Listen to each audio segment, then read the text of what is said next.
I got messages from these people that I'd worked with before, these aggrieved white women who were just like, oh, I'm so sorry for everything you're going through right now. And if I can help in any way, and I'm thinking to myself, this is really racist, because what you're doing right now is that you're presuming that your life and your existence and your experience is superior to mine simply because you're white and I'm not.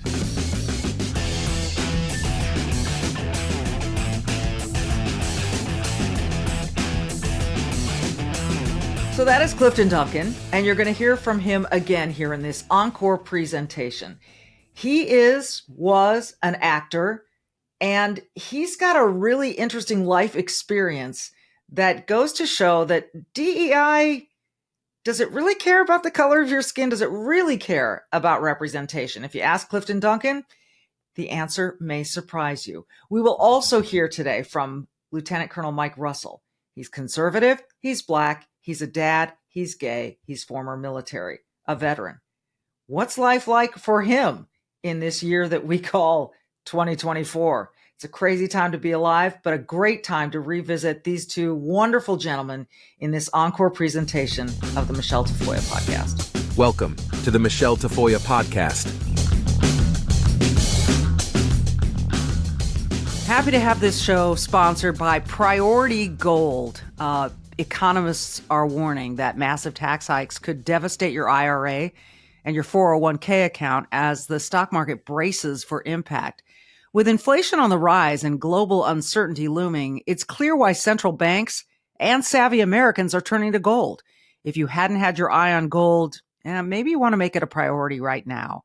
I urge you to call my friends at Priority Gold to find out how they can help you diversify your savings with physical gold and silver.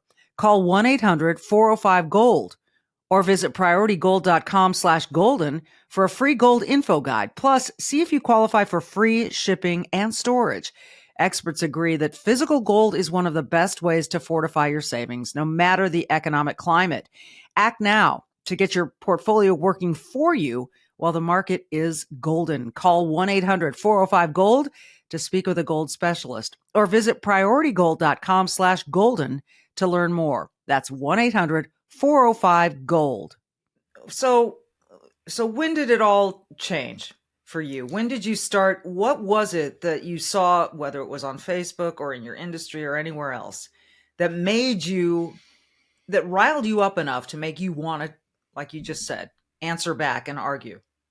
Well, I think we use the term red pilling now. It's become part of the popular vernacular, and I think my red pilling occurred around 2014. Two specific incidents. One was this really convoluted, complicated online controversy, which came to be known as hashtag Gamergate, which we can't get into because it's too complicated. But okay. What I learned from that episode, I saw firsthand how the press and journalists operate. I saw how they stifle discussion and conversation about topics. I saw how they treat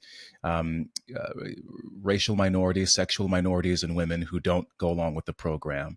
And I think the biggest thing that I saw actually was, I just happened to be in the right place at the right time and watched all the drama unfold. But I saw how it was being reported on. And that was the big moment for me where I said, these people are just lying. They're just straight up lying, or they don't know what they're talking about. And again, I would be on Facebook arguing with people who had very strident opinions about what it was. And I just said, no, this is ridiculous. The other thing that happened around that time was the Michael Brown / Ferguson, Missouri kerfuffle. And I noticed at the time that the whole narrative of hands up, don't shoot became very, very widespread, and it was the Washington Post of all outlets that had really fantastic reporting. They even had diagrams of the autopsy report and the report from the medical examiner, which was hired by the Brown family, which completely refuted what we were being told about this young Black kid who was, surrendering and being gunned down in cold blood by this police officer. All the forensic evidence, all the physical evidence pointed to Officer Darren Wilson's story. And yet again, this entire thing became just became this cultural moment. And then, I'll add one more bonus, which is I went to Black Lives Matter's website, the organization's website, and immediately I said, these people do not care about Black people. There was a section specifically that talked about parents. First of all, I think people in general believed that the protests were in response to excessive force and police brutality, which everyone can get behind. No one likes corrupt police.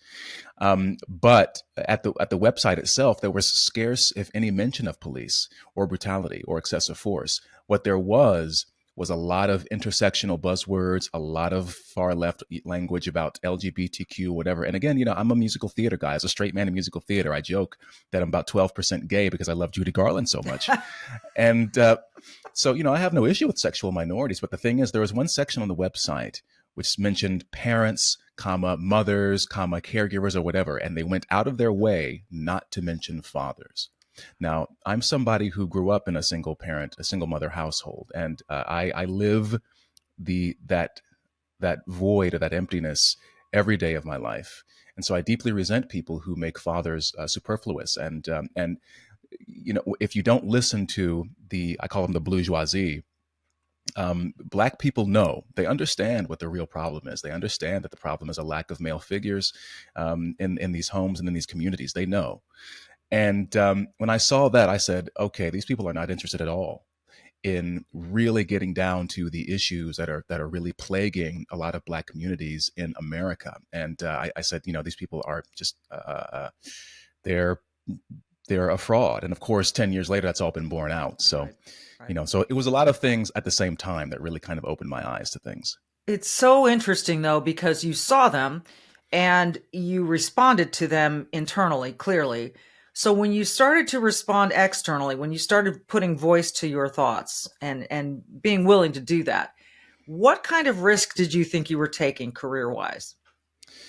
Well, at the time, honestly, it wasn't as bad as it is now. I mean, I got out of drama school, my graduate program in 2009. It wasn't, the politics weren't as fraught as then. I mean, but I was pushing and I was getting pushed back, but never to the extent where I, feared being canceled. But, there's this implication of, well, we're going to watch your Facebook or whatever, and see if we want to work with you and these kinds of things. But and I saw that, and again, you go back to that question of courage, and I don't. If I'm being frank, I don't know if I would be as forthright as I am now if I were still working. It's just, and especially when things are going well, as I have been, there's every incentive not to say anything, and no incentive to really go against the trend. So, so I was getting pushback, and people were saying you're a provocateur, and I'm just asking, I'm posting memes and everything, and asking basic questions, and getting pushback. But I think over time, internally, it was still, I just felt, over time, I felt like I didn't really belong. And when I say that, I mean, even shows in New York, which is where I was based, I stopped going to shows, even if I had friends in them, because a lot of them, I just said, they're making shows for themselves. They're not making shows for the general public. And I don't necessarily feel included as a part of any of this. And I think on top of that, the more I leaned into, for instance, masculinity, the entertainment industry is a very, very caustic environment for men, especially for straight men. And I often joke that the reason I didn't get work in the theater after 2018 is because I'm not gay or trans. And, so it was these kinds of internal shifts about gender and sex and about race and racial politics that really sort of set this internal thing going. And as the politics of the industry became more and more radical, I began to feel more and more alienated from everything else.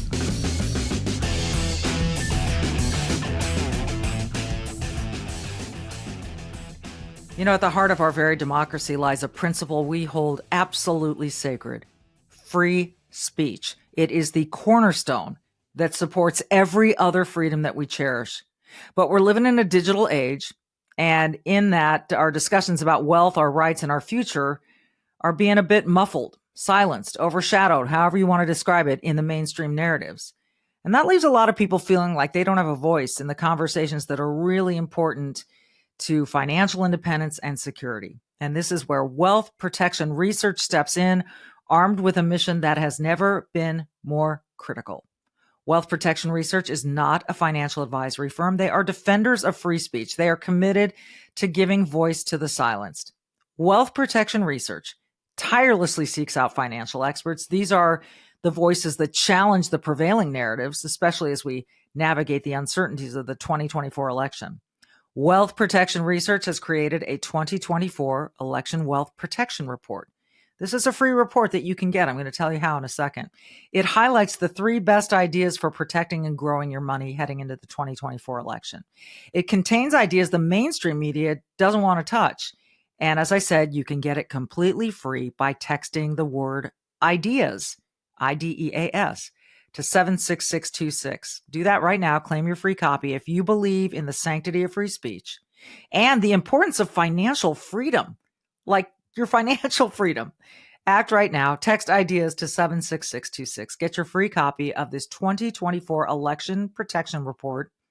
It is time to widen the scope of what we're told, to hear the ideas the establishment does not think you can handle, and to take control of our financial destinies. Text IDEAS to 76626 to claim your free copy.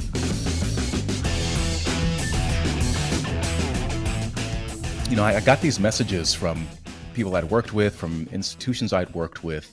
One in particular sent out this survey about how I feel being in white theater spaces. Now, I've never in my life, in 20 plus years of doing theater, never have I ever stepped into a rehearsal studio or on a stage and looked around and said, my God, it's very white in here. No one has ever done that. Yeah. I had this other institution say, and progressives, I use progressive with quotation marks, but they always do this. They say, we know this is happening. We know this is how you feel. We know you feel excluded. We know that you feel. And this is an institution which they invited me as an actor one year, and then they invited me back, I think a year or two later, to perform a solo show that I had written. And I was always embraced by these communities. I've always been embraced whenever, whatever I've done in my career. But putting that aside, what you find is that these people have to erase the accomplishments of truly fantastic people in order to preserve their narrative. So for instance, you have someone like an Audra McDonald, who is a 5-time Tony winner. She's literally making history just by being alive. This is a Black woman. And Black women like her, or LaShawns, people like myself, or a Ruben Santiago Hudson. There's or Ben Vereen, Andre DeShields, all kinds of wonderful performers who blaze the trail for guys like me. This is to say nothing of the Harry Belafontes, whom I've met, or the Poitiers, the Ethel Waters, the Lena Hornes, Diane Carrolls, who have, again, blazed the trails before that. And so they have to, or James Earl Jones, he stormed Broadway in the 60s. Sammy Davis Jr. on Broadway in the 60s. And they have to pretend like none of these people ever existed in order to uphold this idea that people like me have always been excluded. And if you do speak up and say, well, no, then you become an exception, which is also racist. They say, well, you're just an exception. And so which means that the default is that you're a victim and that you've been oppressed. And it's a really, really ridiculous way. And the last thing I'll say is, which just makes me laugh, is that, I got messages from these people that I'd worked with before, these aggrieved white women who were just like, oh, I'm so sorry for everything you're going through right now. And if I can help in any way, and I'm thinking to myself, this is really racist, because what you're doing right now is that you're presuming that your life and your existence and your experience is superior to mine simply because you're white and I'm not. I've never once said, that I felt discriminated against, or that I felt people were behaving toward me in a prejudiced way. My resume is filled with everything from musical comedy to Shakespearean tragedy. I've excelled in everything, and I just never needed these initiatives. And I just find it ironic that for all their pushes for diversity, they've now pushed someone like me out at the very time they claim they want someone like me in the industry. It's an amazing statement you just made. Their diversity, equity, and inclusion is very specific. It's not including everyone. Well, It's only people who agree with them. Well, I joke that they just want communists of color, but the problem with these things is that these people don't understand the intellectual roots of these things. So they get hung up on just the words or the idea. Oh, diversity. Oh, equity. Oh, inclusion. It sounds wonderful. It does sound great. wonderful. Yeah. But once, like, I read the Communist Manifesto in, gosh, maybe it was 2015 or so, and I got about halfway through it, and I said, aha. This is what people mean when they say cultural Marxism. Yeah. Everything that Marx has said about economics and class war, they've simply transposed it onto issues of race, race, gender, sexuality. That's exactly And right. in a way, it's even more insidious because at least, I mean, the error in Marx's thinking was that you're staying in these classes permanently. There's no idea that maybe from decade to decade you move up one class or you lose all your money. You move to a different class. Right. He doesn't recognize the individual capabilities of single people or of groups. But with the identity Marxism, as it's been called, these are obviously traits that you can't change. So that's why an Oprah Winfrey or a Michelle Obama can claim that they're oppressed, because they are Black, and as Black people, they are automatically slotted into that oppressed class, and so that's why it's very insidious. And I don't see a way out of this cultural spiral that we're in, just because it's so deeply embedded, not only in the industry, but I think also in the consciousness of a lot of Black Americans and of Americans in general. I'm a little depressed that you just said I don't see a way out, because it is so insidious, and it's a spiral that and it does feel a little out of control. One of the things that I see happening though now, and it's in large part thanks to people like you who are willing to call it out, is that many more people are looking at it skeptically now and saying, wait a minute. United Airlines wants to, first and foremost, they want to be diverse. Maybe safety isn't first in their world, whatever the case may be, that DEI is top priority number one, and their ESG scores and all of those things within these industries. And then they see stuff go wrong. And it's not just that, it's that people are feeling the impact on their own families, perhaps. So you really don't think there's a way out? It's tough to say. I mean, I was just talking to a friend the other day where I said, we're talking about ideas. Ooh, excuse me. We're talking about ideas that, implemented by, say, Russians or by the Chinese, who are not dumb people, and yet they went, or the Germans, who went through with similar, or the French, all these people who went through with these similar ideas, and it caused misery and mass death, and that did not stop them. It took world wars to end these kinds of things, and then after the World War was over, in places like Russia, the Soviet Union, it took decades before it sort of collapsed. So if you're looking at something on that massive of a scale, and even then it didn't stop these people from acting on these ideas and ideals. The theater and the arts and humanities in general, I don't see them stopping. What I will say is that we are living in a time where mass communication, the whole paradigm has shifted, and it's become much more decentralized. I think what's really funny in the wake of Elon Musk's purchase of Twitter — I'm not calling it X, it's Twitter. His purchase of Twitter is that I don't think I've ever seen on a regular basis, I don't think we've ever seen how much journalists, in particular corporate journalists, are absolutely despised. They get ratioed all the time. For those who don't know what a ratio is, it's when a post is made and the comments outnumber the number of likes on the post, and they're usually pretty negative. Yeah. So, and I think communication in general is becoming decentralized. I think in industries like comics, publishing, music, the fact that now artists can build a direct connection with their followings, with their own fans directly, without these gatekeeping industries is powerful.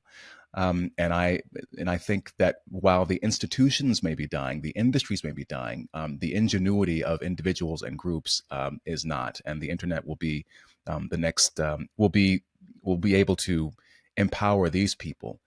Putting on shows and movies is really, really hard, but I think it's only a matter of time before we see people like maybe Mr. Beast or Patrick Bet-David or something like that producing their own feature films. And now we just have to get to a place where the artists can kind of come together and organize stuff. And we're already doing that sort of on underground. So it's really cool.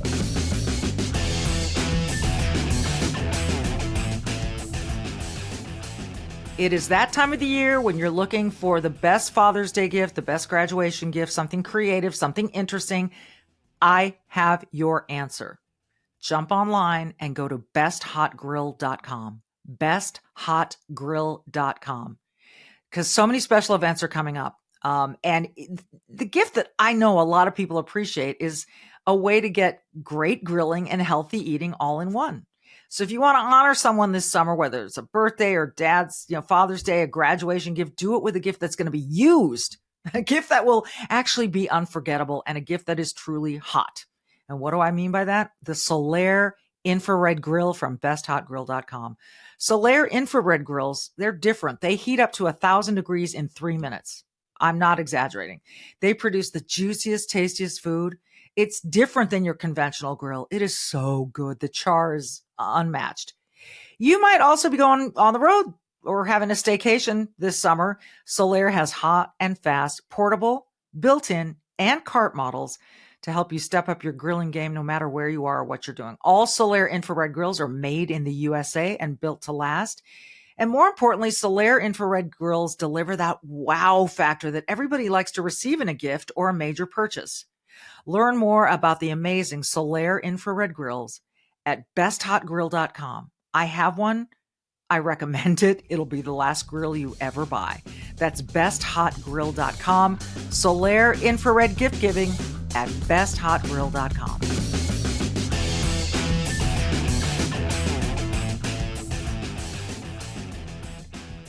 All right, Mike, I'm so glad you joined us.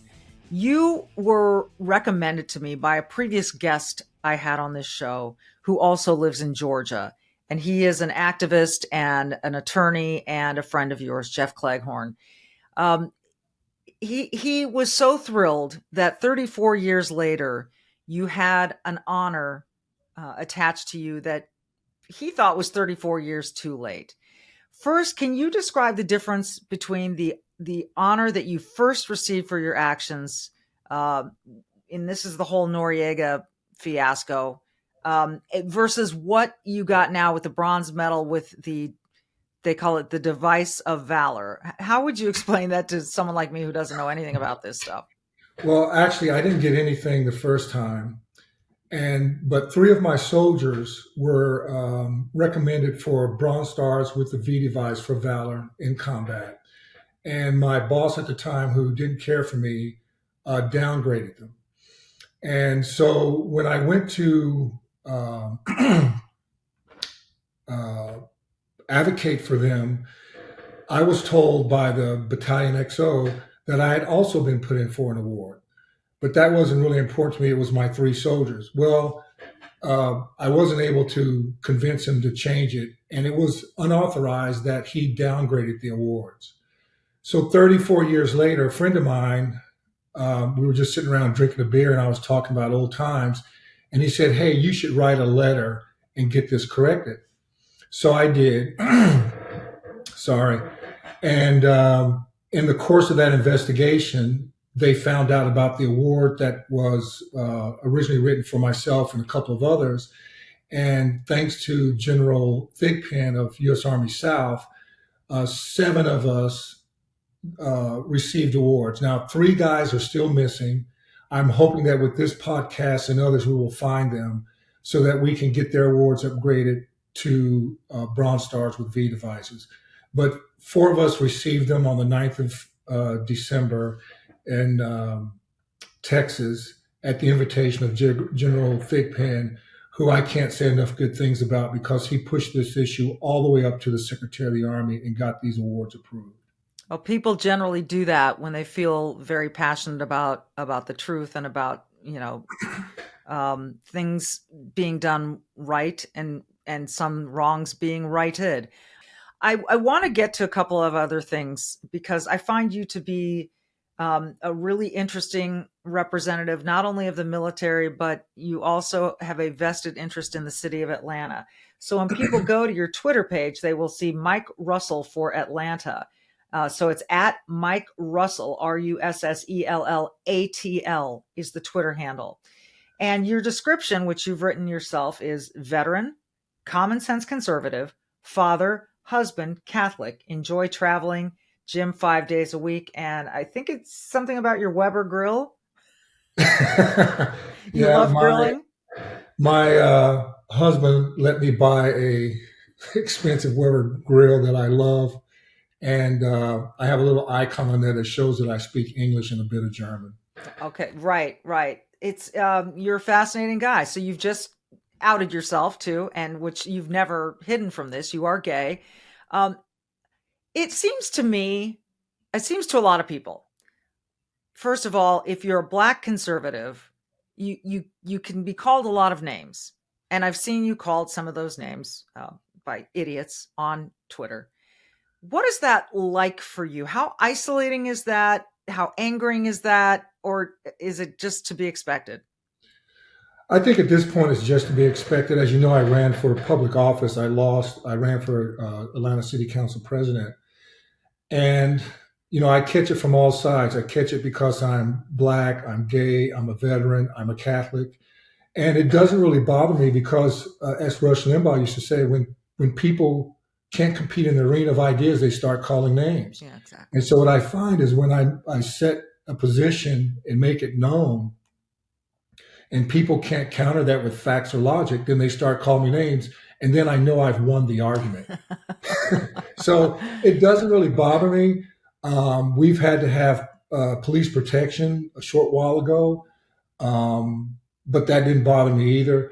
But why did you need police protection, Mike?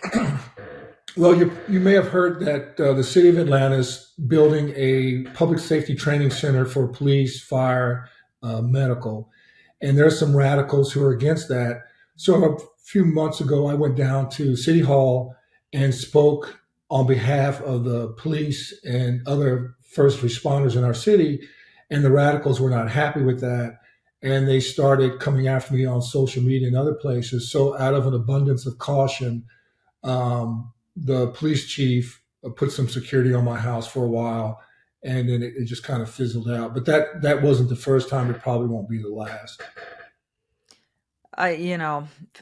God bless the police, and thank God for the police and people who want to defund and just abolish the police. I don't think they really know what they're saying. I don't know how you could expect to live in a civilized society without lawmakers and law enforcement. You have people who make laws and people who enforce it.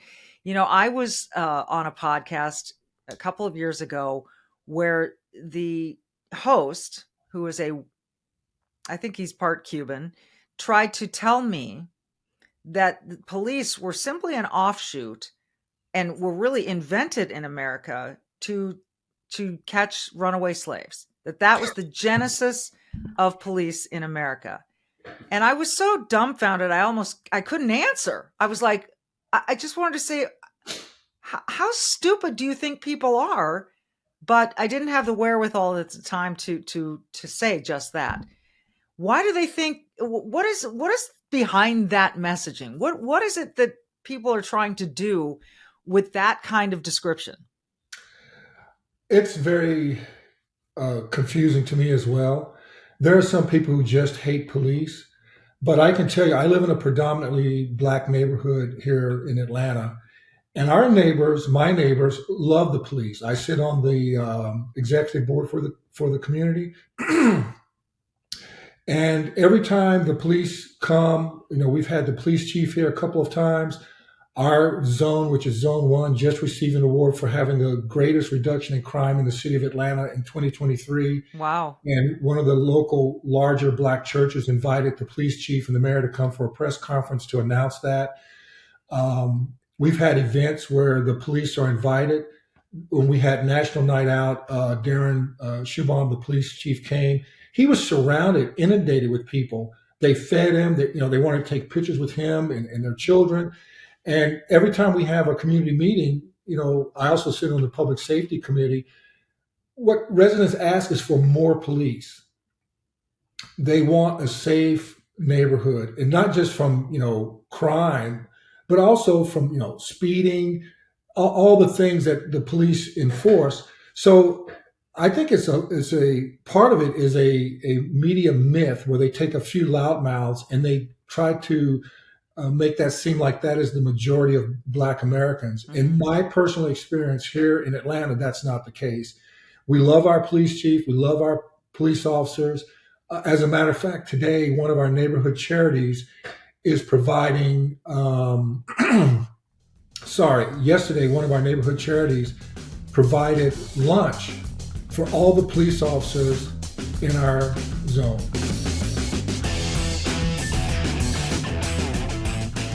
At the heart of our very democracy lies a principle we hold absolutely sacred: free speech. It is the cornerstone that supports every other freedom that we cherish. But we're living in a digital age, and in that, our discussions about wealth, our rights, and our future are being a bit muffled, silenced, overshadowed, however you want to describe it, in the mainstream narratives. And that leaves a lot of people feeling like they don't have a voice in the conversations that are really important to financial independence and security. And this is where Wealth Protection Research steps in, armed with a mission that has never been more critical. Wealth Protection Research is not a financial advisory firm. They are defenders of free speech. They are committed to giving voice to the silenced. Wealth Protection Research tirelessly seeks out financial experts. These are the voices that challenge the prevailing narratives, especially as we navigate the uncertainties of the 2024 election. Wealth Protection Research has created a 2024 Election Wealth Protection Report. This is a free report that you can get. I'm going to tell you how in a second. It highlights the 3 best ideas for protecting and growing your money heading into the 2024 election. It contains ideas the mainstream media doesn't want to touch. And as I said, you can get it completely free by texting the word IDEAS, IDEAS, to 76626. Do that right now. Claim your free copy if you believe in the sanctity of free speech and the importance of financial freedom, like your financial freedom. Act right now. Text IDEAS to 76626. Get your free copy of this 2024 Election Protection Report. It is time to widen the scope of what we're told, to hear the ideas the establishment does not think you can handle, and to take control of our financial destinies. Text IDEAS to 76626 to claim your free copy.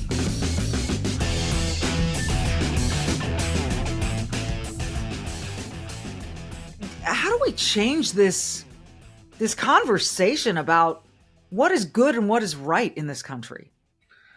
I think there's an awakening happening. Some friends of mine, we've been talking about this for a while, and we can't say exactly what it is or how pervasive, how widespread it is, but there's definitely awakening happening, particularly in the Black community. And they're tired of the same old thing, the same boogeyman. They're starting to see through the facade of the woke liberalism that it's not productive for them or their families. We just had a community outreach on Saturday, a brunch for community members in South Fulton to talk about youth and educational freedom. And of course, there are a lot of people who are against that. But the residents showed up, and we're going to continue to do that here. And we're not making it overtly partisan. We don't want to do that, but we want to present ideas to people, options of how they can change their lives, and educating them on how they can become involved and make a difference in their community. And I'm not alone in this. I have another friend down in Albany, Georgia, King Randall. He runs a school for boys. He's been on our show. I love him.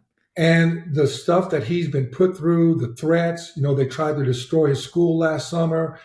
He's a great guy. I nominated him, and he was accepted as one of the winners for the MLK Legacy Award to carry on improvements in our society, along with another friend of mine, Myron Fontaine, who's known by the prison doctor. You should probably have him on one time. And then, these guys, Myron has to have a bodyguard when he travels now. And what he does is he goes into dysfunctional homes. Vast majority are single Black moms with kids or grandparents who are out of control. And he goes in and he changes the family dynamic, and he gets these kids back on the right path before they go to jail.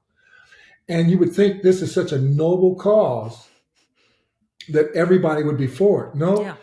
because, as Booker T. Washington said, paraphrasing him, there are people who don't want the troubles to go away because they're grifters and they make their living, they get their status from there being racial tension in this country. And that's why a lot of them come after me, because I'm playing with their piggy bank, right? If I say Black, white, Hispanic, Asian, we're all getting along, and I don't see this in our daily lives, they get, outraged. They're upset, right? And then that's when the names calling starts, because this is how they make their living. This is their status in the community. Yeah. And if you say that, we're in Atlanta, the cradle of the nonviolent civil rights movement, as I like to call it, and we've got issues that transcend race and religion and whatever, they do not like that. And the reason is because it takes something away from them. Part of it is status, part of it is income.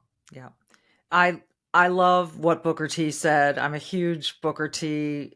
When people talk about who would you have at a dinner table if you could just have 2 or 3 people, dead or alive, he's like number one on my list, because the courage and the difference that he made, and he wasn't afraid to call that out, and he did say it. This grievance industry is kept alive by people. And you look at Al Sharpton, the man makes a fortune and keeps telling people how aggrieved they are, and that they've got to keep DEI and CRT alive and all those, because it foments this, it keeps this thing going, and that's his job. That's the only way he makes money, right? Yeah. The guy is, no, I'm not trying to be mean, but he's barely literate. If you've ever watched him on television reading a cue card, it's embarrassing, right? Yeah. But he's riding around in private jets because he and others are making buck off of the race industry. Yeah. And he keeps this going for his own, to his own advantage. And it's a shame, but I think a lot of people are waking up to that. About 2 years ago, Myron and I were going around the city, talking. I was running for office and he was promoting his program. And we were sort of like a tag team. And this mother contacted us who was going to sponsor an event to stop the violence in Atlanta. This was just after we had the murder in Piedmont Park and things were, spiraling out of control. And the vitriol that she received from trying to stop the violence and the pushback that she got. And one of the things she told me was that Al Sharpton had found out about her program. So they invited her up. She met with him and they wanted to take over the program. And it was all about money. They saw it as a money-making thing. And I didn't initiate this conversation. She told me, she said, I would never have anything to do with Al Sharpton and his program, because she was a believer before until she met them in person. And she's like, no way. They wanted to completely take over my organization. And she could see it was only so he could, raise his image and make money off of it. Yeah. The other thing I did want to ask you about is, it's so we're living life in the immediate moment, and it's easy to forget about better times behind us, better times ahead of us. Was there ever a time in your lifetime that you recall where things were different, where it wasn't as divided, where people did get along, where Al Sharpton wasn't as his like wasn't as sought after or omnipresent? You may have seen in my bio, I grew up in a segregated neighborhood in Oklahoma, Lawton, Oklahoma. Everybody I knew in my family was on one street. My great-grandmother lived at the top of the hill next to the elementary school where I went, where my mother went. My aunt and my first cousins and our family, we all lived on one street, basically. And when I wrote my bio for my campaign, I called my middle brother and I said, hey, can you look this over? Because I may be misremembering this, that it was so wonderful as a child. And he said, no. He said, you know what? He said, I remember it as being like the black version of Leave It to Beaver. The houses were smaller. We didn't have the money but I could walk from my school to a couple of houses down to my great-grandmother's house. I could walk all the way down that street at night, never felt threatened. You didn't have to lock your front door. My dad could leave his keys in the car. It was not an issue. You go to that same neighborhood now, it looks like a war zone. When we moved from that neighborhood, we moved right down the street about 1.5 miles to a brand new subdivision that was mixed race. Never had racial tensions, not one time. We lived as military brats all over the place. I never remember having any kind of racial strife, and I was in mixed race environments in the military. As the years passed, some things crept up. There's always that oddball idiot out there, but nothing like what we're living through now. And not to politicize this, but I think a lot of it has to do with President Obama. I think he had an opportunity to bring this nation even further forward. But the first moment he got into trouble, he played the race card and used it as a weapon and a shield to protect himself from criticism. And I think that has just pushed us back at least a decade. But hopefully that is changing now. And we will see things start to come together. I worked with Andrew Young and helped organize his 90th birthday celebration. We unveiled a statue, we did a dinner, and I did some recordings for advertisement with him. Excuse me. And sitting in the room, he's like a living history book. And listening to him talk about his times with Dr. King and C.T. Vivian and all the rest was so inspiring. And we were crying, me and the producer, when he finished. And I'm just hopeful that we can get back to a time where we have somebody who can inspire us to be better, to do better, and to make this nation better.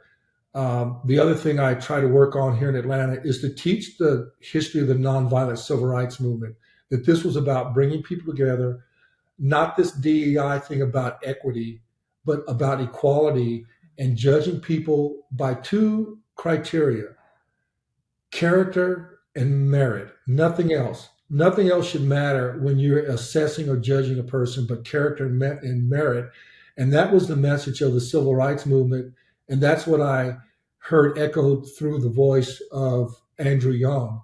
And unfortunately, this movement has been hijacked by people who are pitting us against each other, who by definition are racist and bigots because they're judging people by the color of their skin, their ethnicity, their religion, their sex, or whatever. And that needs to stop. And hopefully there are enough of us who raise our voices to turn this around, because we've made a hard, wrong left turn and we need to get back on track.